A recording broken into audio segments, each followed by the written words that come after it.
Ladies and gentlemen, the President of the United States, accompanied by the Vice President of the United States.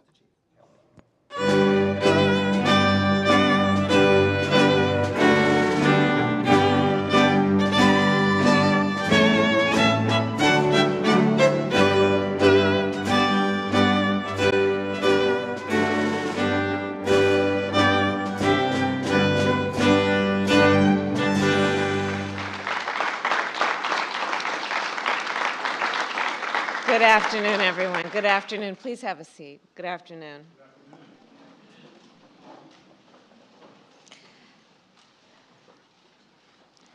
President Joe Biden, members of our cabinet, members of Congress, community leaders, law enforcement officials. It's good to be here with all of you. Not under these circumstances, but it is good to be with you. And I know, of course, that today, following yesterday, that all of our hearts, of course, are with the people of Uvalde, Texas, with the parents, with the children, with all the folks who said goodbye yesterday morning to someone they loved, not knowing that that goodbye would be their last. Enough is enough. Enough is enough. As the President said last night, we must have the courage to stand up to the gun lobby and pass reasonable gun safety laws. We must work together to create an America where everyone feels safe in their community, where children feel safe in their schools. And of course, that responsibility that we collectively have to ensure that all people feel safe in their community is what brings us together today. It is an honor to be joined by the families of George Floyd, Breonna Taylor, and many others. And I've met many of you before, and many times. And many others I am meeting for the first time. I am moved, as always, by your courage. You have felt so much pain, and you have endured unimaginable grief. You have experienced the anguish of losing someone you love and cherish. And yet, you are here, as you have been throughout the days of your grief, standing selflessly, full of grace and resilience, to speak up, to speak out, often against odds, great odds, to fight for a world where no one has to experience what you have been through. Your loved ones should be with us today. You should not have to mourn.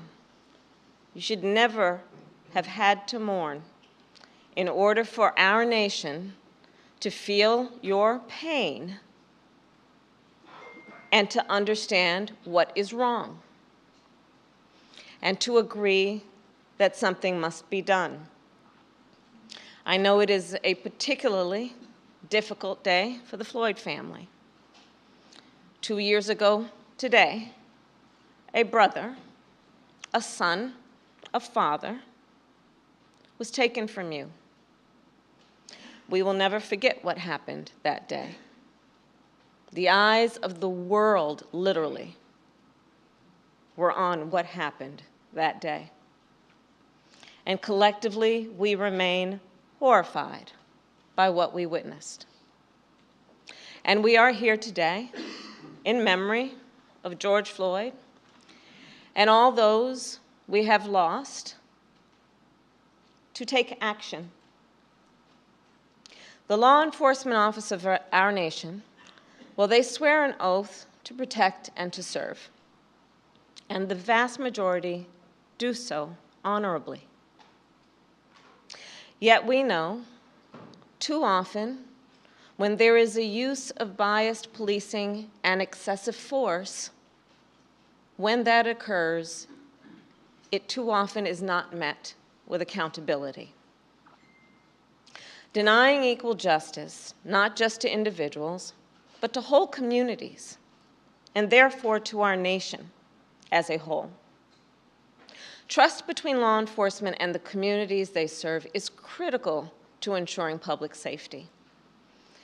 And as many of you know, this is an issue I have worked on personally since my first days as an elected district attorney and as California's Attorney General.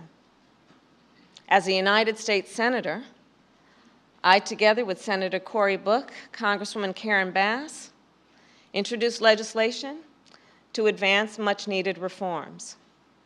That legislation would have ensured greater transparency and increased accountability.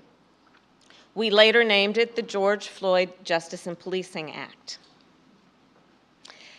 And it was passed because of the strength of the leadership in the House of Representatives through the House of Representatives. However, last fall, Senate Republicans rejected the George Floyd Justice and Policing Act. They walked away from their moral obligation to address what caused millions of Americans to march in the streets. The critical need that a coalition of Americans were demanding, were pleading for in terms of reform and accountability. At the time, President Joe Biden and I, and all of us here, we made clear, and we vowed that we would explore every action available to us at the executive level to advance the cause of justice in our nation. In a moment, our president will sign an executive order that takes dozens of important actions to advance effective, accountable policing, to strengthen trust between law enforcement and the communities they serve, and to help us fight crime and promote public safety. This order will help protect our communities, and it will help keep members of law enforcement safe on the job. These actions are a result of input and collaboration from a broad set of partners, many of whom are here today, civil rights leaders, members of Congress, in particular members of the Congressional Black Caucus, and I see Madam Chair here with us today, leading law enforcement groups, and of course the families of the victims. We know this executive order will not take away your pain, and the pain of all those families who may not be in this room right now. We also know this executive order is no substitute for legislation, nor does it accomplish everything we know must be done. But it is a necessary and long overdue critical step forward. And once again, the President and I call on the United States Senate to pass the George Floyd Justice and Policing Act. And once again, we vow that we will do everything in our power to protect public safety, to support law enforcement, and to address this issue of racial injustice wherever it exists. And with that, it is now my great honor to introduce a man who, when he ran for president, was clear in his purpose, which was to bring our nation together, who fights every day to make sure all our communities are safe and that the rights of all people are protected. The President of the United States, Joe Biden.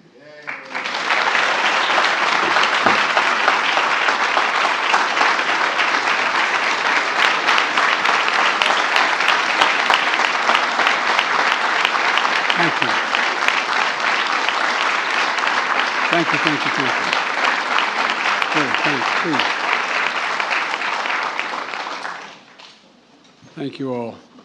Vice President Harris, before we begin, let me say a few words about what happened in Uvalde, Texas, elementary school. Since I spoke last night, the confirmed death toll has tragically climbed, including another teacher and three more students. Jill and I will be traveling to Texas in the coming days to meet with the families and let them know we have a sense, just a sense of their pain, and hopefully bring some little comfort to the community in shock, in grief, and in trauma. As a nation, I think we all must be there for them, everyone.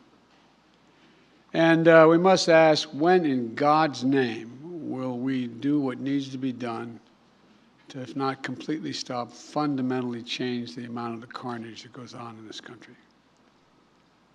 To state the obvious, and Corey and a lot of other people here, I'm sick and tired.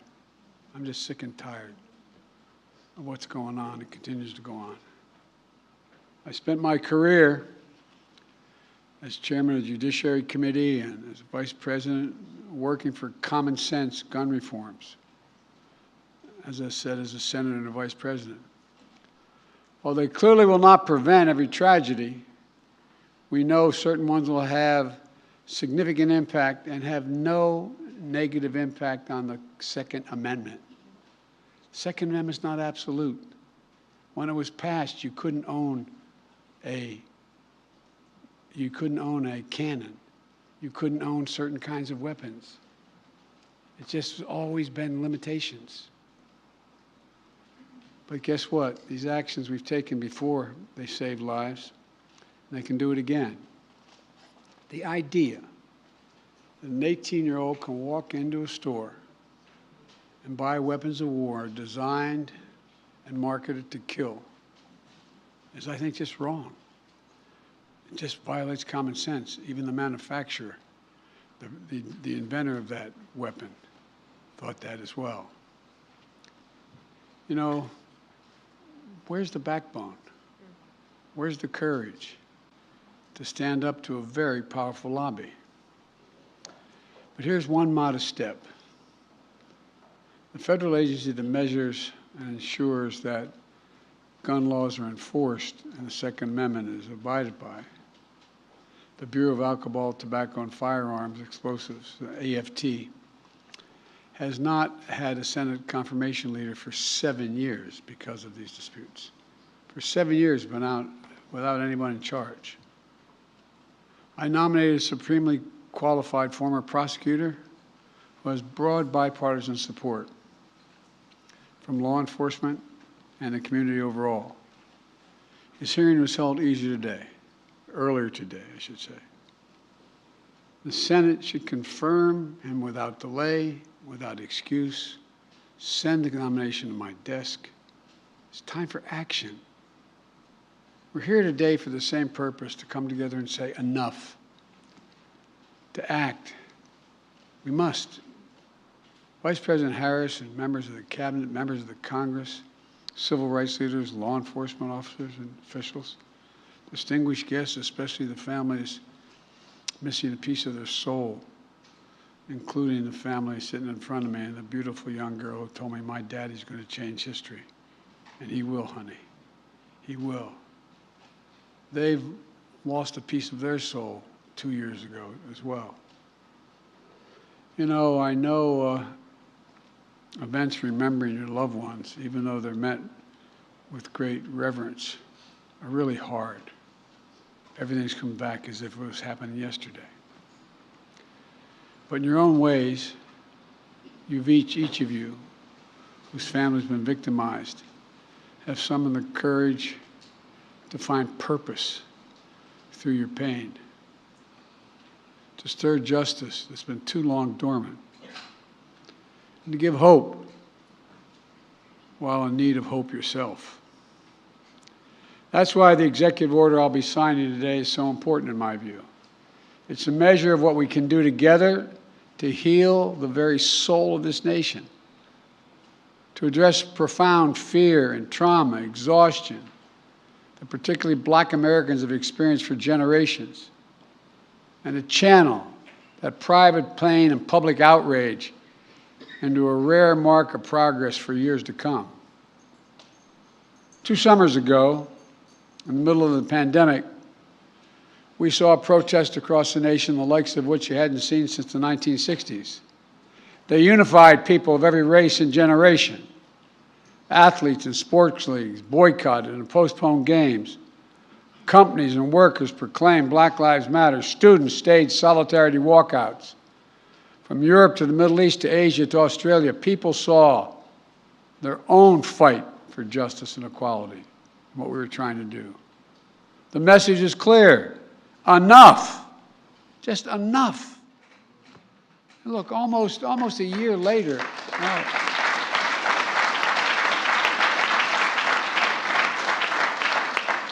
almost a year later, a jury in Minnesota stepped up and they found a police officer guilty of murdering George Floyd, with officers and even a police chief taking the stand to testify against misconduct of their colleagues. I don't know any good cop who likes a bad cop. But for many people, including many families here, such accountability is all too rare. That's why I promised as president I would do everything in my power to enact meaningful police reform that is real and lasting. That's why I called on Congress to pass the George Floyd Justice and Policing Act. The Senate's in my desk. So I'm asked why I haven't done this executive order earlier. If I'd done it, I was worried it would undercut the effort to get the law passed. This is a call to action based on a basic truth. Public trust, as any cop will tell you, is the foundation of public safety. If they're not trusted, the population doesn't contribute, doesn't cooperate. Two sides of the same coin, inextricably linked. And the principles of fairness and equal justice are at the core of each of them. For the wheels of justice are propelled by the confidence that people have in their system of justice. Without that confidence, crimes will go unreported. Witness fear to come forward. Cases go unsolved. Victims suffer in isolation while perpetrators remain free. And ironically, police are put in greater danger. Justice goes undelivered. Without public trust, law enforcement can't do its job of serving and protecting all of our communities. But as we've seen all too often, public trust is frayed and broken, and that undermines public safety. For the families here today and across the country who have had to ask why this nation, why so many Black Americans wake up knowing they could lose their life in the course of just living their lives today. Simply jogging, shopping, sleeping at home. Whether they made headlines or not, lost souls gone too soon. Members of Congress, including many here today, like Senator Cory Booker and Congressman Karen Bass, alongside members of the Congressional Black Caucus, House and Senate Judiciary Committees, spent countless hours on the George Floyd Justice and Policing Act to find a better answer to that question. I sincerely thank you all for your tireless efforts, but they're not over.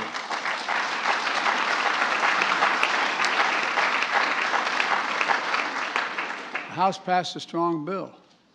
It failed in the Senate, where our Republican colleagues opposed any meaningful reform. So we got to work on this executive order. It was grounded in key elements of the Justice and Policing Act and reflects inputs of a broad coalition represented here today. Families courageously shared their perspectives on what happened to their loved ones and what we could do to make sure it doesn't happen to somebody else. Civil rights groups and their leaders of every generation who've given their heart and soul to this work provided critical insights and perspectives. The executive order also benefits from the valuable inputs of law enforcement, who put their lives in line every single day to serve. Now let me say, there are those who seek to drive a wedge between law enforcement and people they serve. Those who peddle the fiction of public trust and public safety are in opposition to one another. We know that's not true, but it occurs. I believe the vast majority of Americans want the same thing: trust, safety, and accountability. The vast majority of law enforcement risk their lives every day to do the right thing. Their families wait for that phone call every time they put on that shield. Just yesterday in Uvalde, brave local officers of Border Patrol agents intervened to save as many children as they could. Here today, I want to especially thank the International Association of Chiefs of Police, Fraternal Order Police, as well as the National Organization of Black Law Enforcement Executives, the Federal Law Enforcement Association, the Police Executive Research Forum, Major Cities Chiefs Association, and others who stepped up and endorsed what we're talking about today. As divided as this nation can feel, today we're showing the strength of our unity. It matters. This executive order is going to deliver the most significant police reform in decades. It applies directly under law to only 100,000 federal law enforcement officers, all the federal law enforcement officers. And though federal incentives and best practices that are attached to it, we expect the order to have significant impact on state and local law enforcement agencies as well. Here are the key parts. First, the executive order promotes accountability. It creates a new national law enforcement accountability database to track records of misconduct so that an officer can't hide the misconduct. It strengthens the pattern and practice investigation to address systematic misconduct in some departments. It mandates all federal agents wear and activate body cameras while on patrol. Second, the executive order raises standards, bans chokeholds, restricts no-knock warrants, tightens use of force policies to emphasize de-escalation and duty to intervene to stop another officer from using executive force, just as occurred. That didn't occur, but people testified it didn't occur in George Floyd's case. And third, the executive order modernizes policing. It calls for a fresh approach to recruit, train, promote, and retrain law enforcement that's tied to advancing public safety and public trust. Right now, we don't systematically collect data, for instance, on instances of police use of force. This executive order is going to improve that data collection. There's a lot more as well. The bottom line of the executive order includes reforms that have long been talked about or are finally implemented at a federal level. And it comes at a critical time. By building trust, we can strengthen public safety, and we can more effectively fight crime in our communities. And we can do one more thing. We can show what's possible when we work together.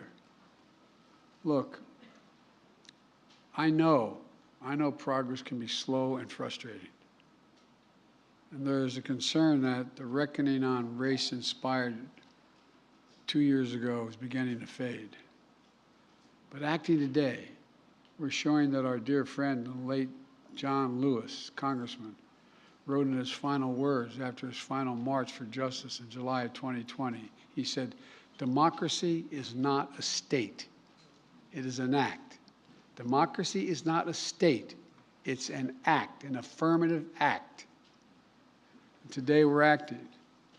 We're showing that speaking out matters, being engaged matters, and that the work of our time, healing the soul of this nation, is ongoing and unfinished and requires all of us never to give up, always to keep the faith. I close with this. Over 2 years now, for over 2 years, we've gotten to know one another and pray with one another, not figuratively, literally. I promised the Floyd family, among others, George's name is not just going to be a hashtag. Your daddy's name is going to be known for a long time. That as a nation, we're going to ensure his legacy and the legacy of so many others remembered today. It's not about their death, but what we do in their memory that matters. The purpose. In just a few moments, I'm going to deliver on that promise when I sign the executive order. And Kamala and I will continue, along with our friends in Congress, to get meaningful police reform legislation to my desk as best we can, as quickly as we can, beyond what we're doing here, affecting states as well, directly.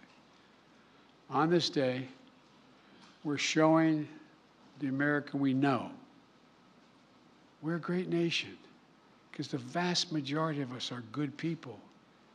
And there's nothing beyond our capacity, nothing, when we act together as the United States of America. This is a start, a new start. May God bless you all. May God protect our forces. And now I'm going to go sign that executive order. Thank you.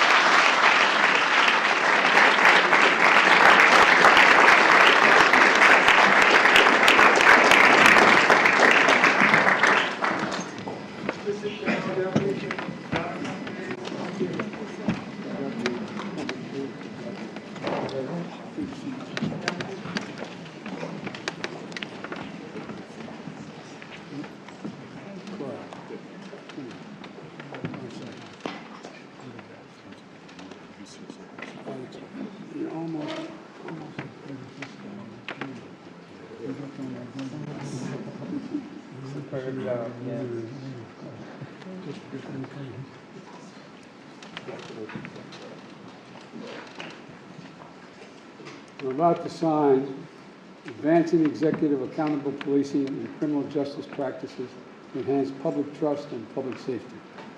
And since I only have one pen, you're all going to get a copy of this. I don't have to do one stroke at a time with each pen.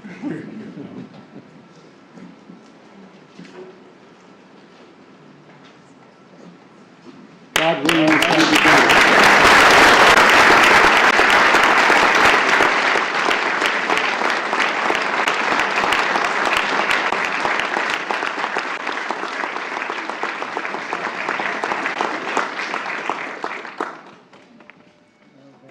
Come around. Come on. Come on up, baby. Come on. Father's going to change the world. You're getting so big. The last time I saw you came up to here. You okay? I'll be darned.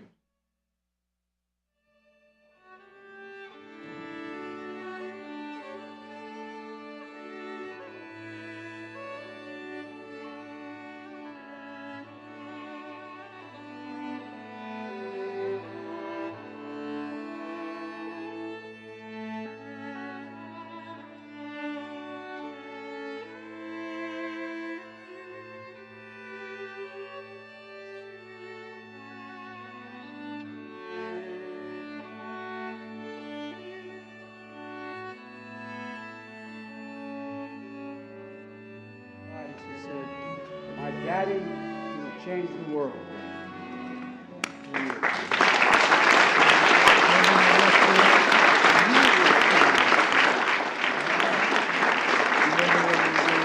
Thank you, everyone. Thank you, thank you, thank you. Thank you, President. We're going to go meet some of the family. Okay.